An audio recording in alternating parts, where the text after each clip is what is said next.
Yeah. Can you tell us about your look for tonight?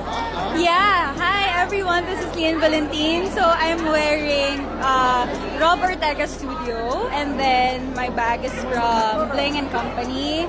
Then my jewelry and my ring is from Janice Fine Jewelry, styled by Perry Tabora, and makeup by Abby Reyes, and hair by King Manigan. Oh, natatandaan mo yun lahat. Yes, minamarize ko yun.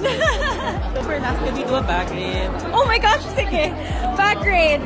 Nasa labas yung mga phone ko dahil Dalawang phone ang bitbit mo. yes, dahil hindi siya kasha. Girl thing. So, Bling and Company, thank you for my clutch na napakabigat.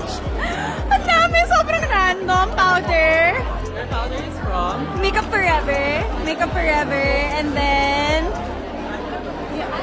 alam niyo na guys, yung sticky sa phone, na lip liner, lip gloss. Your lip gloss is from? My lip gloss is from Dior. MAC lip liner. And then, MAC lipstick. Gum. Pangpatak sa eyes. Perfume na nakadecant na, pero I'm wearing Kay Ali Vanilla 28. And then, my table number. Thank you so much!